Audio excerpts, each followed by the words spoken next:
Assalamualaikum warahmatullahi wabarakatuh.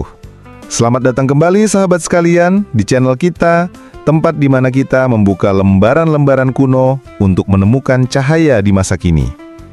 Hari ini, saya ingin mengajak Anda semua dalam sebuah perjalanan yang melintasi ruang dan waktu. Sebuah kisah yang begitu luar biasa, hingga Allah SWT sendiri mengabadikannya dalam satu surah penuh di dalam Al-Quran. Ini bukan sekedar dongeng pengantar tidur, ini adalah bukti nyata kekuasaan Allah, sebuah monumen tentang kekuatan iman, dan sebuah jawaban telak bagi mereka yang meragukan hari kebangkitan. Kita akan berbicara tentang sekelompok pemuda gagah berani, seorang raja tiran yang kejam, sebuah gua yang menjadi saksi bisu, seekor anjing yang kesetiaannya diabadikan di surga, dan sebuah tidur panjang selama 309 tahun. Ya, Anda tidak salah dengar. 3 abad lebih. Ini adalah kisah Ashabul Kahfi, para penghuni gua. Kita akan mengupasnya secara lengkap dari latar belakang mereka, dialog mereka yang mengguncangkan istana, pelarian mereka yang dramatis, hingga momen saat mereka terbangun di dunia yang sama sekali berbeda. Jadi, mari kita lupakan sejenak hiruk-pikuk dunia. Kosongkan pikiran, buka hati, dan siapkan diri Anda untuk terhanyut dalam salah satu kisah paling menakjubkan dalam sejarah manusia. Dan seperti biasa, bagi yang baru bergabung, jangan ragu untuk menekan tombol subscribe dan nyalakan loncengnya, karena perjalanan kita hari ini akan sangat istimewa. Perjalanan kita dimulai sekitar abad ketiga Masehi, di sebuah kota bernama Efesus, atau dalam sebagian riwayat disebut Afasus. Sebuah kota Romawi yang megah, besar, dan makmur.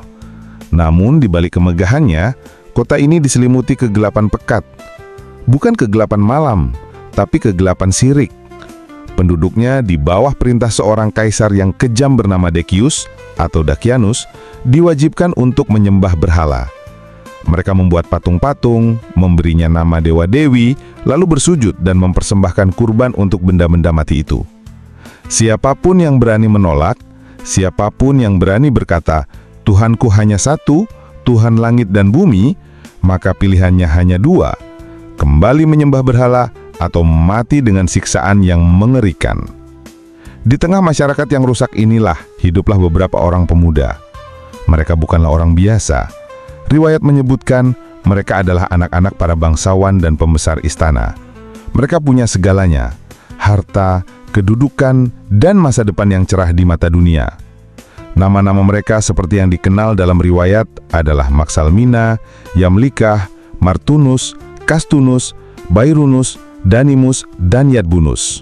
Mereka hidup dalam kemewahan, tapi hati mereka resah. Akal sehat mereka menolak untuk bersujud pada patung buatan tangan manusia. Fitrah mereka rindu pada Tuhan yang sejati. Diam-diam, di dalam hati mereka masing-masing, benih tauhid mulai tumbuh.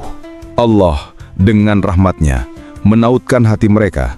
Mereka saling menemukan satu sama lain, berbagi keresahan yang sama, dan menguatkan iman mereka dalam pertemuan-pertemuan rahasia. Mereka berkata, bagaimana mungkin kita menyembah sesuatu yang tidak bisa mendengar, tidak bisa melihat, dan tidak bisa memberi manfaat ataupun mudarat? Iman mereka terus tumbuh, semakin kokoh, bagai pohon yang akarnya menghujam ke pusat bumi. Sampai akhirnya, tibalah hari di mana iman itu harus diuji. Kabar tentang para pemuda bangsawan yang menolak ritual pagan ini akhirnya sampai ke telinga Kaisar Decius. Sang tiran murka, beraninya ada yang menentang perintahnya di jantung kekuasaannya sendiri. Para pemuda itu diseret dan dihadapkan langsung ke hadapan sang kaisar di istananya yang megah. Bayangkan suasananya, teman-teman. Di satu sisi, seorang kaisar dengan kekuasaan mutlak, dikelilingi pengawal bersenjata lengkap. Di sisi lain, 7 orang pemuda, tanpa senjata, tanpa kekuatan duniawi, hanya berbekal iman di dalam dada. Sang kaisar membujuk mereka dengan harta, mengancam mereka dengan siksa. Tapi para pemuda itu dengan keberanian yang luar biasa berdiri tegak. Dan di hadapan singgasana tiran itu, mereka mengucapkan sebuah deklarasi abadi yang direkam oleh Allah dalam surat Al-Kahfi. Rabbuna Rabbus samawati wal ard, lan nad'uwa min dunihi ilaha, laqad qulna idzan syatata. Artinya, Tuhan kami adalah Tuhan langit dan bumi. Kami sekali-kali tidak akan menyuruh Tuhan selain Dia. Sungguh, kalau kami berbuat demikian, kami telah mengucapkan perkataan yang sangat jauh dari kebenaran. Allahu Akbar. Sebuah kalimat yang singkat, namun begitu padat, begitu kuat. Itu adalah pernyataan perang terhadap seluruh sistem kesyirikan saat itu. Mereka tidak bersembunyi, mereka tidak beralasan, mereka menyatakan kebenaran dengan lantang di depan sumber kezaliman itu sendiri. Melihat mereka adalah anak-anak para pembesar, Kaisar Decius memberi mereka tenggat waktu. Aku beri kalian waktu beberapa hari untuk berpikir, katanya. Lepaskan pakaian bangsawan kalian, pikirkan baik-baik, kembali kepadaku dengan jawaban yang benar, atau kepala kalian akan terpisah dari badan. Ini adalah momen penentuan. Apakah mereka akan memilih dunia dengan segala kemewahannya, atau memilih akhirat dengan mempertahankan iman mereka? Kira-kira apa ya yang ada di pikiran mereka saat itu? Dihadapkan pada pilihan antara hidup nyaman tapi murtad, atau mati disiksa tapi dalam keimanan? Coba tulis renungan kalian di kolom komentar. Para pemuda itu tidak butuh waktu lama untuk memutuskan. Dunia ini fana, kehidupan sejati adalah di sisi Allah. Mereka pun mengambil keputusan paling berani dalam hidup mereka. Mereka akan lari. Bukan karena takut mati, tapi untuk menyelamatkan iman mereka. Dengan meninggalkan semua kemewahan, mereka melarikan diri dari kota. Dalam perjalanan, mereka bertemu dengan seorang penggembala yang juga menyembunyikan imannya. Sang penggembala pun memutuskan untuk ikut bersama mereka. Dan ada satu makhluk lagi yang ikut serta. Seekor anjing milik sang penggembala yang dalam banyak riwayat disebut bernama Qitmir. Anjing ini terus mengikuti mereka. Para pemuda mencoba mengusirnya, khawatir gonggongannya akan membongkar persembunyian mereka. Tapi anjing itu menolak pergi. Seolah-olah ia tahu, ia sedang mengikuti orang-orang yang dicintai Allah. Akhirnya, mereka membiarkannya ikut. Sebuah kesetiaan yang bahkan Al-Quran pun memujinya. Setelah berjalan cukup jauh, mereka menemukan sebuah gua di Gunung Tifilus. Gua yang gelap dan terpencil. Inilah tempat yang mereka pilih untuk berlindung. Lelah setelah perjalanan panjang, mereka masuk ke dalam gua dan berdoa kepada Allah. Doa mereka begitu indah, begitu tulus. Rabbana atina min ladunka rahmah, wa hayyi lana min amrina rasyada. Artinya, wahai Tuhan kami, berikanlah rahmat kepada kami dari sisimu, dan sempurnakanlah bagi kami petunjuk yang lurus dalam urusan kami ini. QS Al-Kahfi ayat 10. Mereka hanya meminta dua hal, rahmat dan petunjuk. Dan Allah menjawab doa mereka dengan cara yang tidak pernah mereka bayangkan. Saat mereka merebahkan diri untuk beristirahat, Allah melakukan sesuatu yang ajaib. Dalam Al-Quran disebutkan, فَضَرَبَنَا عَلَىٰ آذَانِهِمْ fil kahfi sinina adada. Maka kami tutup telinga mereka di dalam gua itu selama beberapa tahun.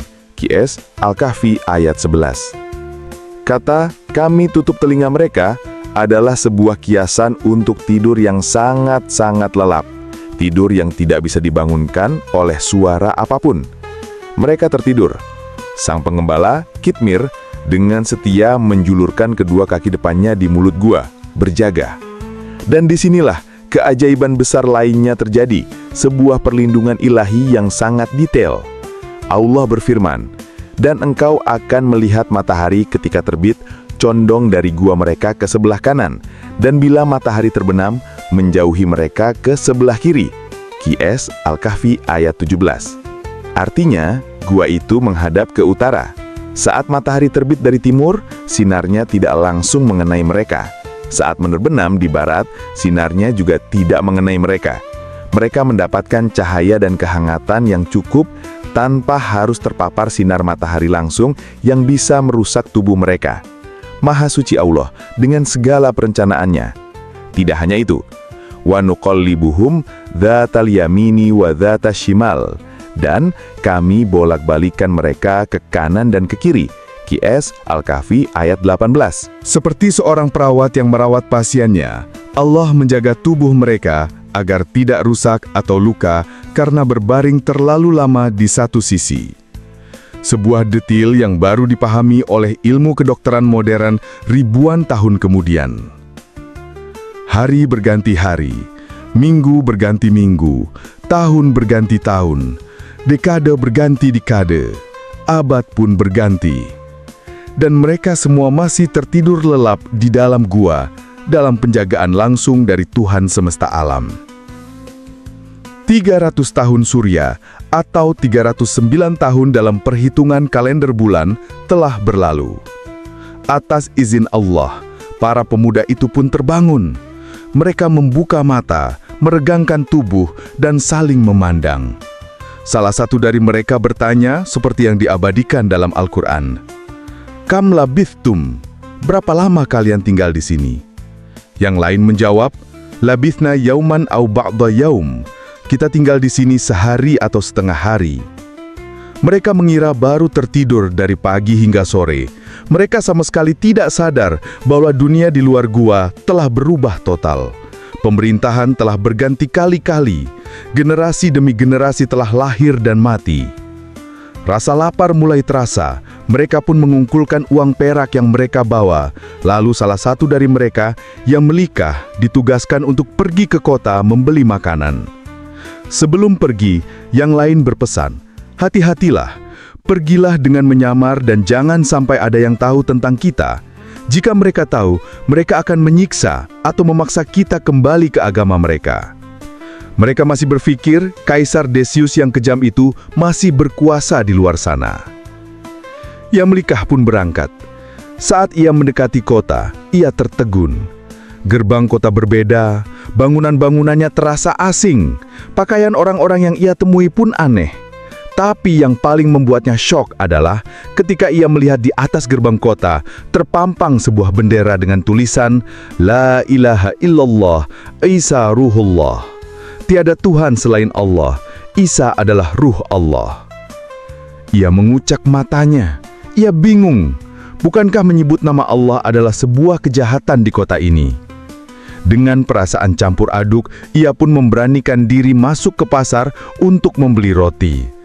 Ia menyodorkan sekeping uang perak kuno dari zaman Kaisar Decius.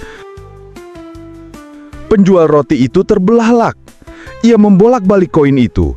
Anak muda, dari mana kau dapatkan harta karun ini? Apakah kau menemukan simpanan kuno? Orang-orang mulai berkerumun. Mereka menuduh Yamlikhah telah menemukan harta terpendam dan tidak mau mengaku. Yamlikhah semakin bingung. Ini uangku sendiri. Bukankah kaisar kita adalah Decius? Kerumunan itu tertawa. Decius? Siapa itu? Kaisar itu sudah mati ratusan tahun yang lalu. Raja kita sekarang adalah seorang yang beriman kepada Allah. Singkat cerita, Yamlikhah pun dibawa menghadap raja yang baru. Seorang raja yang soleh. Di hadapan raja dan para pejabatnya, Yamlikhah menceritakan kisahnya. Kisah tentang 7 pemuda yang lari dari kekejaman Decius untuk menyelamatkan iman mereka. Raja dan semua yang hadir terkejut. Mereka teringat sebuah legenda yang dituturkan turun-temurun tentang sekelompok pemuda beriman yang hilang secara misterius. Saat itu, masyarakat sedang dilanda keraguan besar tentang hari kebangkitan. Banyak yang berkata, bagaimana mungkin tubuh yang sudah hancur lebur bisa dibangkitkan kembali? Dan kini, di hadapan mereka, berdiri bukti hidupnya. Raja dan seluruh penduduk kota berbondong-bondong mengikuti Yamlikhah menuju gua. Mereka ingin melihat keajaiban itu dengan mata kepala mereka sendiri. Setibanya di gua, para pemuda yang lain menyambut Yamlikhah. Mereka melihat kerumunan besar di luar dan menyangka mereka telah ketahuan. Namun, Yamlikhah menjelaskan semuanya. Dunia telah berubah, kezaliman telah runtuh, dan keimanan kini berjaya. Mereka semua bersujud syukur kepada Allah. Tugas mereka di dunia telah selesai. Misi mereka untuk menjadi bukti kekuasaan Allah telah tuntas. Setelah bertemu dengan raja dan kaumnya, para pemuda itu kembali masuk ke dalam gua, merebahkan diri, dan atas izin Allah, ruh mereka pun dicabut dengan tenang. Mereka wafat. Allah SWT berfirman, وَكَذَلِكَ أَعْثَرْنَا عَلَيْهِمْ لِيَعْلَمُوا أَنَّ وَعْدَ اللَّهِ حَقٌّ وَأَنَّ السَّاعَةَ لَا رَيْبَ فِيهَا. Dan demikianlah kami perlihatkan manusia dengan mereka agar mereka tahu bahwa janji Allah itu benar dan bahwa hari kiamat itu tidak ada keraguan padanya. Sahabat sekalian, kisah Ashabul Kahfi bukanlah sekedar cerita. Ia adalah mercusuara iman. Ia mengajarkan kita bahwa 1. Iman adalah harta paling berharga yang layak dipertahankan bahkan dengan mengorbankan nyawa dan dunia. 2. Jangan pernah meremehkan kekuatan doa. Doa tulus para pemuda itu dijawab dengan cara yang melampaui akal manusia. 3. Pertolongan Allah itu nyata. Saat kita lari menuju Allah, Allah akan melindungi kita dengan cara-cara yang tak terduga. Dan yang terpenting, janji Allah tentang hari kebangkitan adalah sebuah kebenaran mutlak. Kisah mereka adalah pengingat bagi kita semua di zaman modern yang penuh dengan godaan dan keraguan ini untuk tetap teguh memegang tali iman, apapun tantangannya. Terima kasih banyak sudah menemani perjalanan luar biasa ini hingga akhir. Semoga kisah Ashabul Kahfi ini menggetarkan hati kita dan menguatkan iman kita semua. Jika Anda merasakan manfaat dari video ini, jangan lupa untuk menekan tombol like. Tuliskan di kolom komentar, pelajaran apa yang paling berkesan bagi Anda dari kisah ini. Dan tentu saja, share video ini seluas-luasnya, agar lebih banyak orang yang bisa memetik hikmahnya.